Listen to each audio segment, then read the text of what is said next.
Hello everyone, and welcome to our fifth and final session of our course called Exploring Daniel When God Invades a Broken World. In our last session, we looked at Daniel chapter 9 and that wonderful promise of Jubilee that we find there.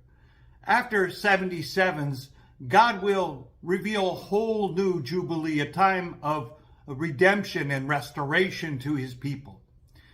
And now as we look into chapters 10, 11, and 12, we're going to get into more depth, into that last seven, that last time and half a time. God is revealing more detail about all that. But before we get into that detail, let's remind ourselves again of what we have called the prophetic perspective. As Daniel sees these visions, he's going to see some things up close, more detail. And then further off in the distance, there will be other mountaintops that he sees with some detail. And then off in the far distance, he will see peaks, distant peaks, high summits. But he's not sure how far the distance is between where he is and those distant peaks. And if we turn that prophetic perspective on its side, it really fits into these last three chapters of Daniel. Up close, we see this heavenly messenger whom God sends to reveal this truth. Further off in the distance, we get more detail about this time, and half a time, this last seven, if you will, of God's revelation. And then in chapter 12, we get those distant peaks, what God is doing through all this. So let's jump in then to the story itself. Let's look first at the heavenly messenger.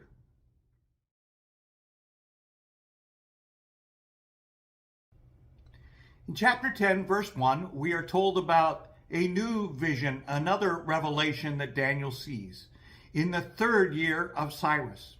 Cyrus, you remember, was the Persian emperor who defeated Babylon. He's the one that issued the decree for the people of Judea to be able to return to their homeland, to the city of Jerusalem, and rebuild the temple. But in the third year, so there were somewhere around 537 BC, Daniel sees another vision. And it comes in response to a period of mourning. He has been mourning for 3 weeks, we're told. We're not told exactly why. Perhaps he's still looking for answers to this 77s, that vision he had in chapter 9. But whatever it is, it's an ongoing seeking after God for wisdom, a humble way of looking for further revelation. And God responds to that by sending that revelation in the form of this heavenly messenger. But he doesn't get there right away. We are told that entire time that Daniel was in mourning, that heavenly messenger has been engaged in a spiritual battle, seeking to get to Daniel and give him this revelation. The vision he sees of this messenger looks a lot like visions that Ezekiel sees. That vision that Ezekiel sees by the Kabar River, it's a vision of God himself. Later, the Apostle John sees a vision similar to this, and it turns out to be a heavenly revelation of Jesus. But in this particular vision, it doesn't seem that we're looking at God or even Jesus in his pre-incarnate state, because we're told, quite frankly, that in this spiritual struggle, this particular heavenly messenger requires the help of another messenger, Michael, the archangel, who is meant to join with him to defeat the prince of Persia. This spiritual battle going on behind the scenes, I think it provides a context to everything Daniel is about to see and hear. Through the earthly conflicts of Greece and Persia and what will follow, God has been working. There are spiritual conflicts going on behind the scenes. God has decreed an end, but he's also decreed the means to that end. That is, he understands that there will be earthly conflicts and earthly rulers will be doing what they do. They will be conquering one another. But the sovereignty of God is such that he works at a spiritual level to ensure that his will is done. On earth, all these rulers think they're doing their own thing, their own way. But God is working through them to bring his end into view. Such is the majesty of his sovereignty.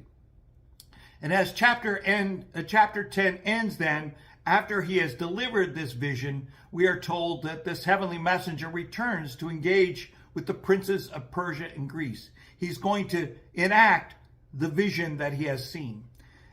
And then what we see in chapter 11 is an unfolding of those earthly conflicts. What happens as God gets engaged in the background? What happens on earth? The earthly conflicts and how God is working through those earthly conflicts, beginning with Persia and Greece, to reveal his will.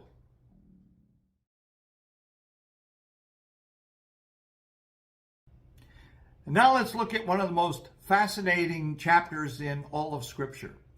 The only thing like it, I suppose, are those few chapters in Isaiah that refer to Cyrus, centuries before Cyrus even exists. It's so clear and explicit is the detail. Well, here in chapter 11, we have very clear, explicit details. Again, if you believe this book was written in the 6th century BC, these prophecies were written centuries before they occurred. The chapter is broken down into 4 sections, I suppose. They kind of flow one into the next, but they kind of is a graduation in the story. It starts out very briefly describing a couple hundred years of history from the time of Daniel and the Persian Empire till we get to the breakup of Alexander's empire. And then the next section, a longer section from verse 5 through 20, we look at how that history develops, especially between 2 kingdoms that emerge from Alexander's kingdoms. The Ptolemaic kingdom in the south, that would be the area we know as Egypt, I suppose, and the kingdom in the north, eventually the Seleucid kingdoms. This would be the area of southern Turkey, Syria, and to the east of that, Iran and so forth. That's the area that they dominated throughout history. So there is this story of conflict between the south and the north. Throughout this text, you see references to the king of the south. This is not one particular person, but this is a line of kings that follow one after another in this Ptolemaic kingdom. And a reference to the king of the north. Again, not one individual, but this line of kings that emerge in the Seleucid kingdom. And then in verses 21 to 34, we have an extended treatment of one of those kings of the north.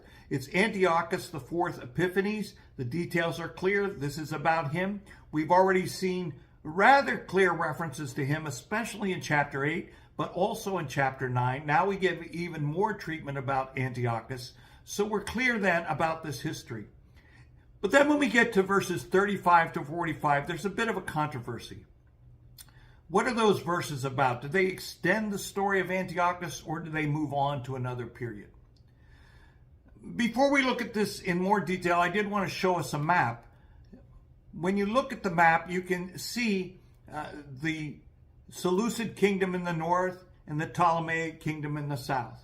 And in between them, in that middle arrow there, is the former kingdom of Judea. And all throughout this history, Judea is kind of a pawn in between these 2 kingdoms. They're battling out who owns Judea. To whom does Judea pay their tributes? They want to own those trade routes through that run all the way through Judea. So it's this ongoing period of history. And as we look through the whole section from 1 to 34, we see really explicit details that cover, again, over 400 years, more than 20 incidents that are described with a great deal of detail. Now, it's beyond the scope of this class. I'm not going to walk through all of them individually. There's a handout available in the link. You can follow all of them. But they are so clear that really no interpreters are debating that this is about this particular point in history. In fact, as we mentioned in the first session, these details are so accurate that many people have concluded they were written after the fact.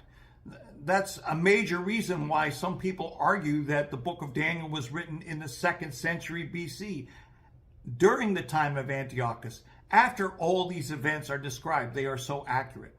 So I would just urge you to read through them, look at the handout. There are many other resources on the internet that'll help you see that this is indeed accurate statements of history. But if, as we have argued in this class, that these are prophecies, they were legitimately written in the 6th century BC, this is some sort of prophecy. To see this level of detail spelled out blow by blow, with very clear references to what is coming. Clearly, if this is prophecy, God is sending a very clear message.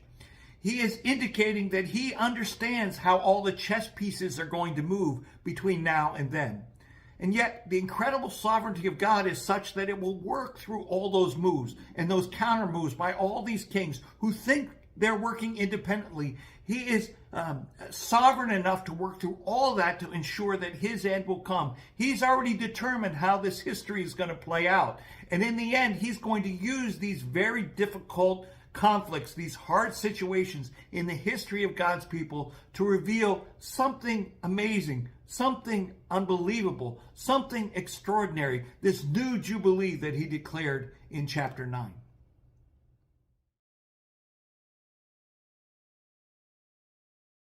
In verse 35, we encounter something of a transition, and the question is whether we are moving to a new period in time.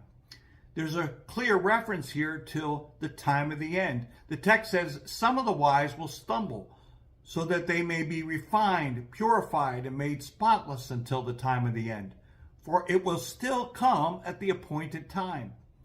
In verse 34, we see a reference to those who are opposing Antiochus. And in history, we know them as the Maccabees. They did oppose Antiochus and eventually were able to recapture Jerusalem and reconsecrate the temple. But still, they are not perfect yet. God is still working to bring about the fullness of that end, to perfect those who are doing good. There's a look out toward the future, if you will. And it sounds a lot like the promise that was made in chapter 9, verse 24, where we are told that at the end of those 77s, God is working to finish transgression, to put an end to sin, to atone for wickedness, to bring in everlasting righteousness. So we seem to be talking about that same end, that the struggle of the Maccabees starts, or it's just a sign of God working for a perfection of his people and a cleansing and a restoration of his people to come sometime out in the future. But God is still on track for all of that. And then after verse 35, we see the reference to a new king. And there is some sort of debate here as to about which king we're talking about. If we look at the detail, we get several types of description, but none of them seem absolutely explicit enough to identify that person clearly. Not like the earlier verses where it was clear which king we were talking about. These are a little more general and vague in nature. We're told that he will exalt himself among the gods and will say unheard of things about the God of gods. So again, it seems to indicate some sort of struggle with the God of the Judeans, right? He will be successful in time of the wrath until the time of wrath is completed. Again, kind of general there. He will disregard the God of his ancestors and the one desired by women. This is even more obscure. One thing we know for sure is Antiochus did seek to introduce the Greek gods, the Hellenistic gods, into his territories wherever he went. So he is trying to honor the Greek traditions. He's trying to unify his empire under the Greek religion. This reference to the one desired by women, we're not really sure what that means. Some have suggested it's a local god, a Tammuz or some other god that is known to be the one desired of women, and Antiochus is suppressing that, or whoever this king is. We're not really sure. The text says he will instead honor a god of fortresses unknown to his ancestors. He will honor that god with costly gifts. And a foreign god will help him attack other mighty fortresses. And he'll lend out lands and authority to those who support him. Well, again, this is general in nature. I mean, this could apply to many dictators throughout the world. So there's not enough here to really say explicitly who it is. Now, various folks have argued different things. We would assume that this still applies to Antiochus, were it not to verse 35. Verse 35 indicates this time of the end. But are we still talking about Antiochus? Certainly everything described here could apply to him. There's nothing here that would not necessarily apply to him. Some folks, however, have assumed that we move on to a different period, that this king is still to be revealed somewhere out in the future. either in the future of Rome or maybe even in a future Antichrist. It's hard to say explicitly from this reference. But as we said, nothing here is explicitly outside of Antiochus. I mean, it could all be reference to him.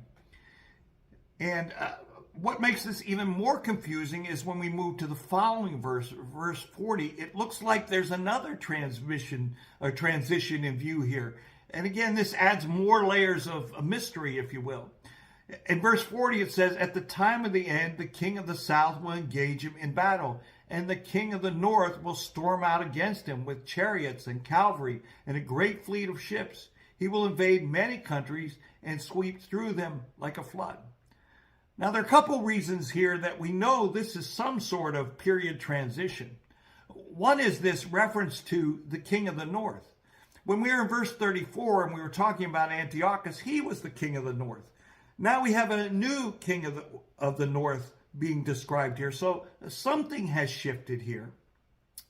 The other truth is that as we understand how the reign of Antiochus comes to an end, this is not how it ends. It's not as if a king from the south comes and another king of the north comes and wipes him out. That is not how his reign ends.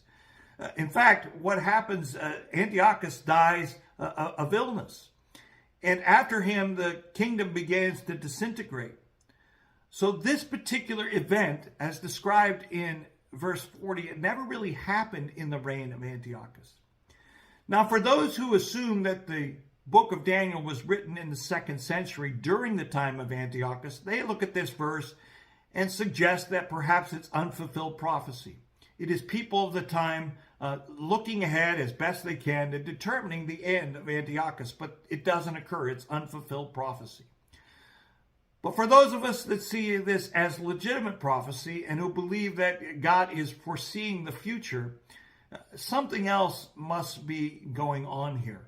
It must go beyond Antiochus. So let's look at the description of what's really happening here, the battles that are being described, and see if we can maybe sort out a historic thread that is being woven here.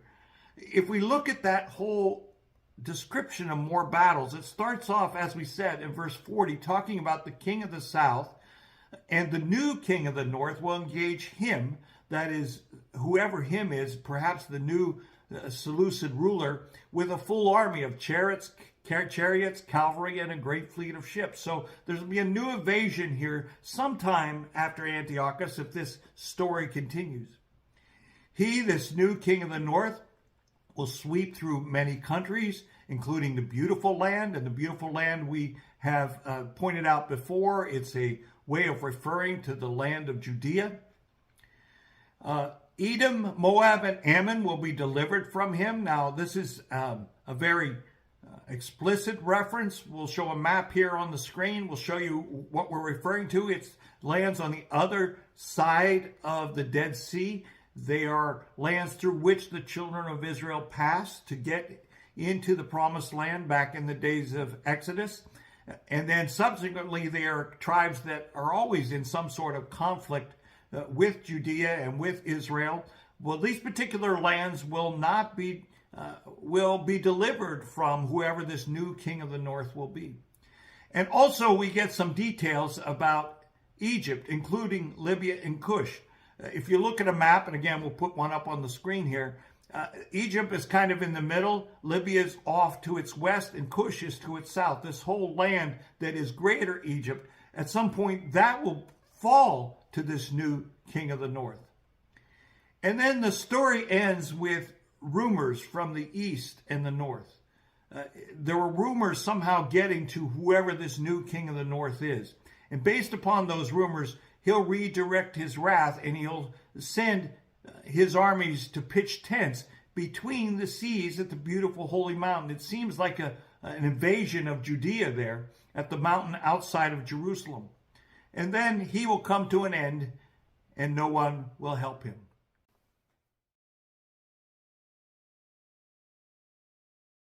So how do we sort through all this information and figure out how to interpret what part of history, if any, are these verses meant to describe? Well, as we mentioned, some people regard this section as unfulfilled prophecy.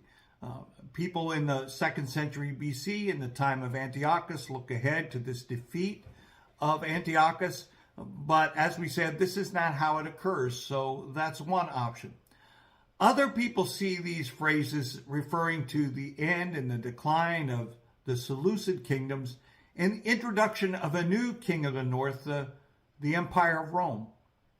And still others see this as a reference to a future battle out there between an Antichrist and world powers against God's people in Jerusalem.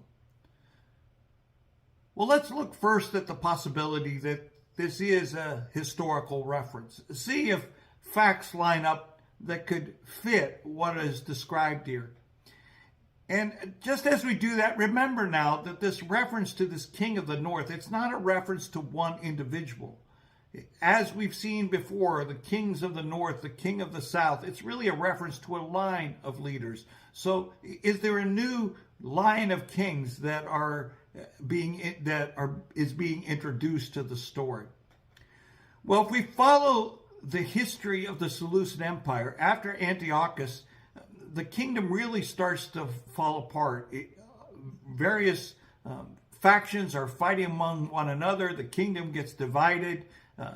There's weak attempts to hold it together. Then it breaks apart again.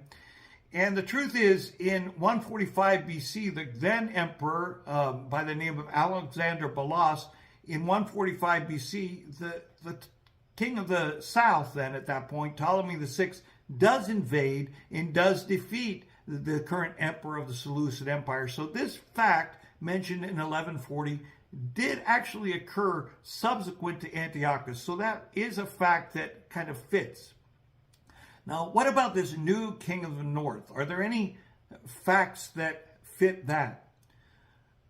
Well, it is interesting, at least, that the Roman general Pompey, he invades and cleans up what's left of the Seleucid Empire kind of around 63 BC, somewhere like that. Rome is getting nervous about some of the disorganization in that section of its republic. And so Pompey comes to restore order, we get the tax revenues flowing again. So he does invade with a full army, with the chariots and cavalry and full fleet of ships.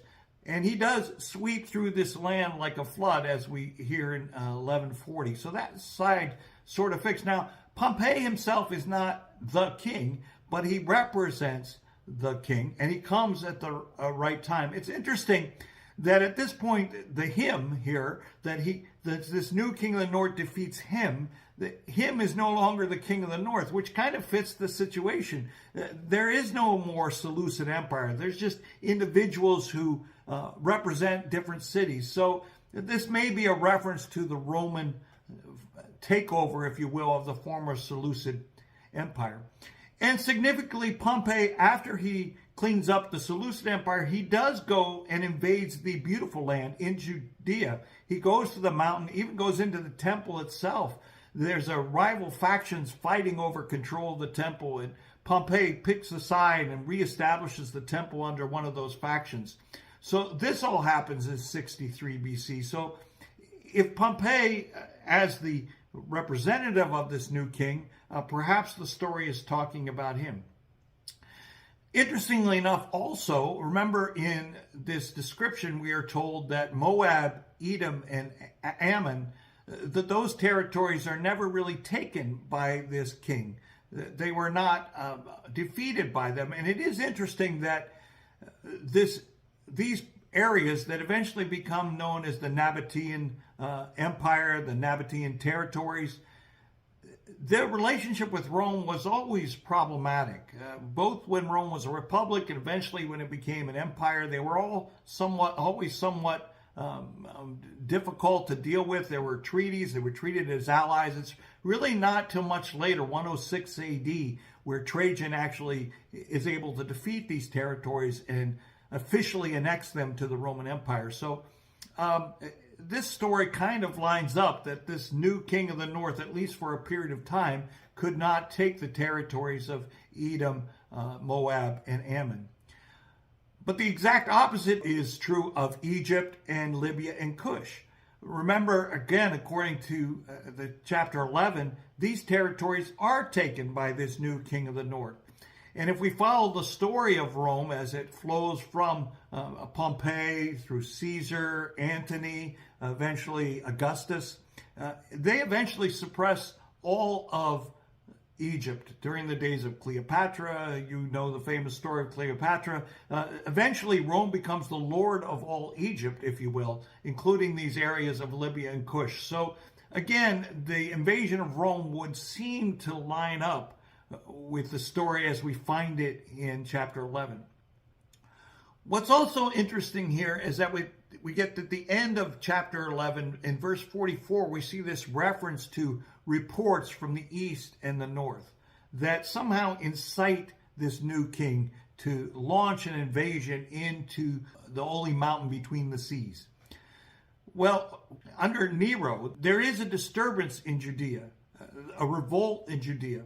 And he calls on one of his generals, Vespasian, who is actually in Egypt. So remember, verses 42, 43, they deal with Egypt. And so the story seems to pick up from Egypt. And that's where Vespasian was before he's recalled to Rome. His son Titus is still in Egypt.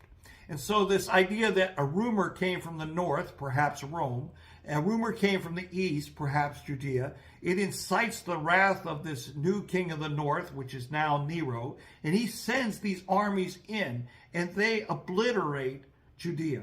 It is that invasion, that combined invasion, first by Vespasian until he's called back to Rome, then by Titus when he invades Jerusalem, puts the siege around Jerusalem, and actually is the one who destroys the temple in 70 AD. So it brings us to this place of destruction. It's interesting then that the story, if this is really what chapter 11 is about, it's basically taking us to that same image we saw in chapter 9 and in chapter 7 especially.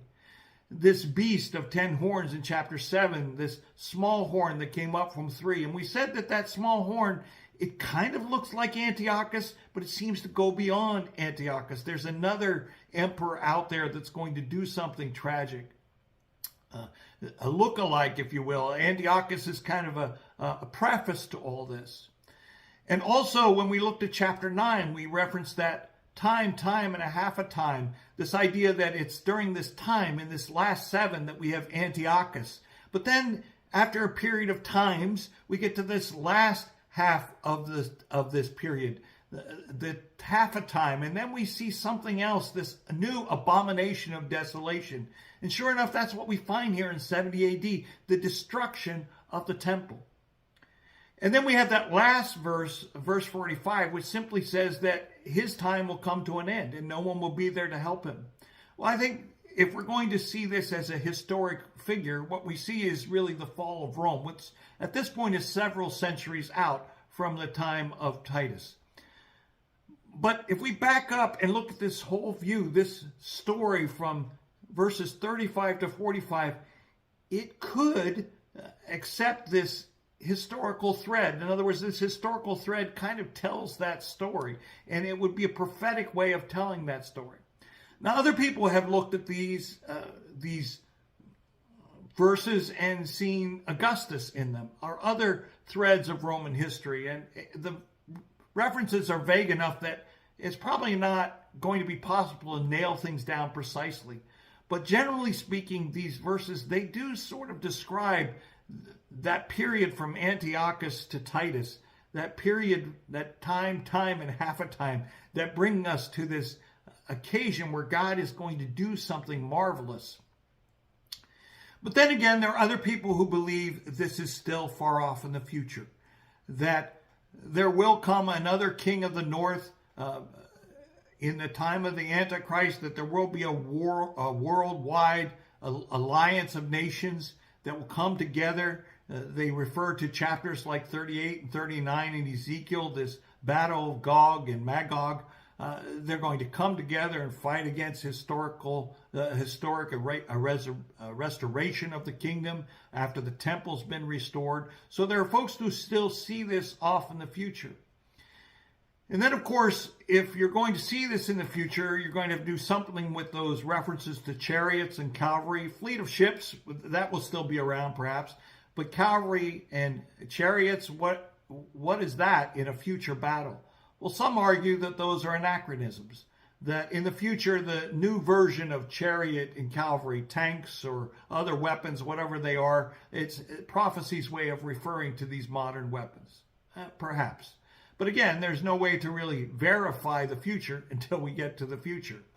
So it's another option that's out there, and wanted to make you aware of that.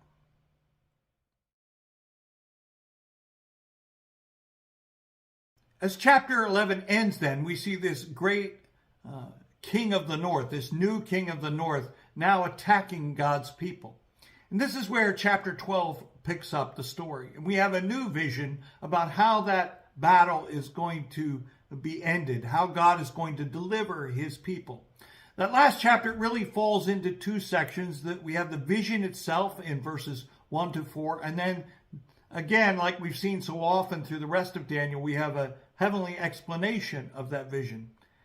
And that explanation is sometimes more mysterious and more confusing than the vision itself.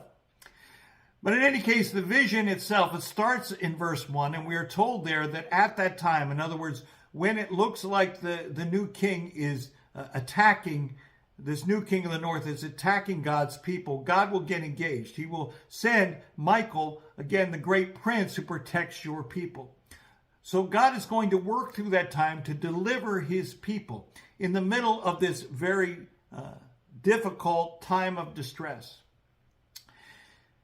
You know, when you're under that kind of distress, in that kind of warfare, one may begin to wonder if they matter. Do they matter? As they are defeated and killed and vast number of people are destroyed. Do they still matter? I mean, if this is a reference to the time of Titus and the destruction around the temple, I mean, the details from Josephus tell us they were horrible. I mean, the desecration was unbelievable. Men, women, children just slaughtered mercilessly. One would begin to wonder, is God still at work? Is he still active? Well, this vision tells us, yes, God will deliver. He's not forgotten about anyone who worked for him or were part of his people that served him faithfully. Their name are written in a book. God has the name of those faithful people written in a book. They're not forgotten. They're not lost in the tragedies of history.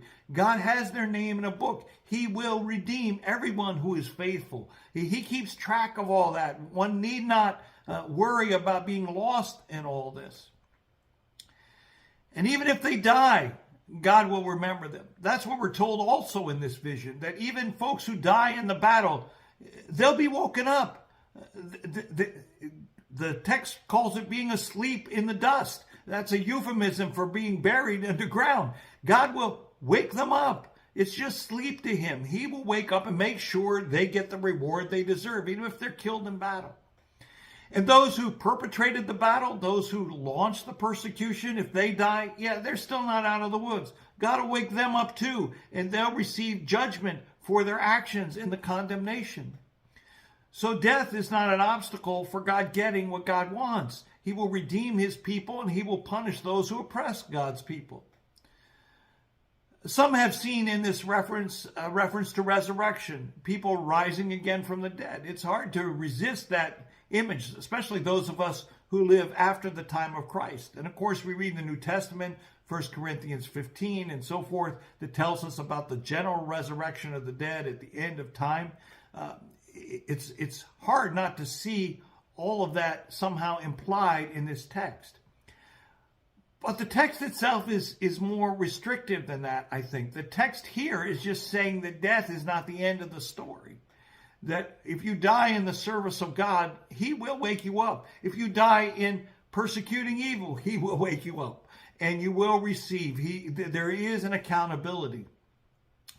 And for those that are faithful, we're told at the end of the vision that they will shine like heavenly stars. All the work that people do, all the work that goes into serving God, being faithful, fighting the powers of evil to do what God requires, working his righteousness in the world. it looks like their light has gone out. When the oppressors come and defeat them, it looks like all the lights have gone out. But God is promising his faithful people that as they serve, they will shine like the stars. Their lights will be seen for all eternity. Their lights will not go out because God's light does not go out. That's the vision. And at the end of the vision, Daniel is simply told to seal up all these words in a scroll. Well, again, as we saw in earlier visions, we go from this now to the explanation section. And in the explanation, it has a lot to do with this time and a half a time, the time frame that we talked about in chapter 9. Daniel's there at the end of the vision, and there's this river, and there's this conversation that goes on over the river, a river that seems to divide the other world from this world. And we see the explanation back and forth, and we see that distant peak, if you will, across the river on the other side. And this conversation goes on about how long. And what we find out is that we're back to that time and a half a time. There's something about that when God is done with what he's doing in history, at that moment, something will occur. Then it will come after the power of his people has finally been broken. Again, if this is a reference to Titus, I mean, that really occurs. At this point, the temple is destroyed. The people of Judea, they would no longer be what they were before after this event. I mean, obviously, the Jewish faith would continue and continues to this day, but it's no longer a nation as it was, as a kingdom ruled by a king. That doesn't occur. And then we get those mysterious numbers again about 1,290 days, that last part, that right before the final Jubilee is revealed. And then that promise, as we mentioned last week, that if we stand past that to 1355, then you're in the new Jubilee. You're past what God is going to do. And then we get that final verse. The closing verse of the chapter says, "As for you, go your way till the end. You will rest, and then at the end of the days, you will rise to receive your allotted inheritance." So Daniel, you've done your part. You just keep doing what you're doing. And then when you sleep in the dust, you will be risen up and you will get your inheritance. Your role is over. But we're left with this anticipation that there's more yet to come, that the full story has not been told. There's this scroll that has been sealed until the time where God is ready to open it again. When will that happen? What will that look like?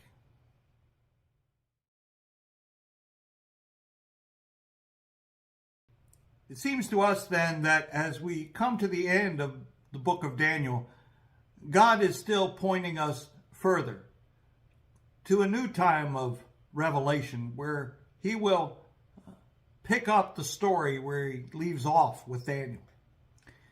In the Gospels, Jesus picks up this story very explicitly. In Matthew chapter 24, he says clearly, "So when you see standing in the holy place the abomination that causes desolation, spoken of through the prophet Daniel," let the reader understand, "then let those who are in Judea flee to the mountains." Jesus is explicitly saying, this is the story of Daniel. There's something taking place here. Now, he knew that Daniel was in the past. He knew the stories of Antiochus. He knew everything that happened in the past. But he's saying something is still to come. In the context, he's talking to them about false claims of Messiah, that others will come and claim to be the Messiah. And he wants them to be assured that he's the Messiah. They don't have to chase these rumors. And he's warning them that there's going to be something catastrophic happen here. And it's going to create a lot of uncertainty and instability. And he wants them to know that this is all part of God's plan. In fact, it's something that God had predicted all the way from the days of Daniel, all the way back from the days of Daniel. It is this abomination of desolation. And after Jesus dies, resurrects, and ascends to heaven, there is an abomination of desolation that happens. The temple is destroyed. Titus comes in, he destroys the temple. It is a terrible, horrible time of desolation and desecration. And we know from historical evidence that there were claims of messiahship and fighting about who is the Messiah and who is the king. Jesus is warning his disciples that they're going to be there for that fulfillment. They're going to see all of those things work themselves out that Daniel has been predicting. And he wants them to remain faithful through all of that. Now, of course, some people think that Jesus is still talking about the future, that there will be another abomination of desolation in the future. That, again, the temple will be rebuilt, and at that point it will be desecrated, and at that point there will be a lot of persecution, and there will be rumors everywhere. That may be true. We don't know about the future. But what is true in Jesus' time is there is this abomination of desolation, and there is all of this foment that happens. And what Jesus seems to be telling them then is, don't be dismayed. Don't get discouraged. Don't give up the faith, because God is acting there to reveal his plan. Through Jesus, he is the one that introduces this new Jubilee into the world. Through who he is, there will be restoration. And we can be confident in the total restoration of God's people because of the work of Jesus.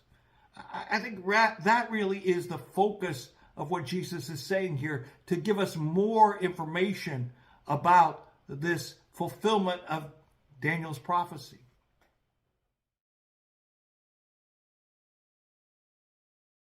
So as we come to the end of the book of Daniel, let's ask one more time, what's the point?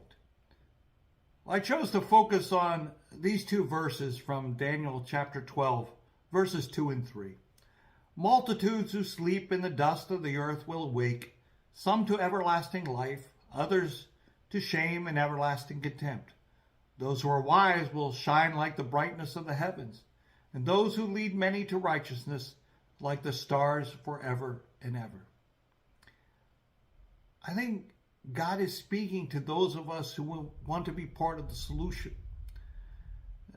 The wisdom refers to people who are seeking to follow God, who are seeking to understand God, to live in the light of his truth, and then to be working for the right things in this world, to continue to do right and promote the right things in this world.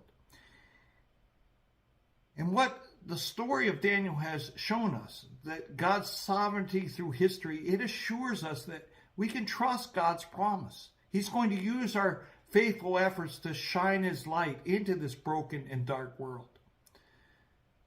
And when we're done, there is a reward. We didn't deserve it. We didn't earn it, in a sense. This is all by God's grace. God gives us a reward out of his grace. But it's still our reward, and God says it's out there for us, so we don't need to get discouraged that things don't seem to be working out. We don't have to give up on being faithful. God has proven over and over again through these visions to Daniel that he is sovereign over the events of history. Even if there are oppressors destroying and fighting with one another and even seeming to kill his own people, God is still sovereign. He's been planning the whole time for this event of Jesus to come and die on the cross for our sin. That in the middle of human insanity, God brings this work of grace and restoration. That in the very midst of the brokenness, he is redeeming his people. He is restoring his people, allowing them to go back where he always wanted them to be, in his place of fellowship, there to dwell forever. We can rest assured that our faithfulness is worth it because our God is faithful.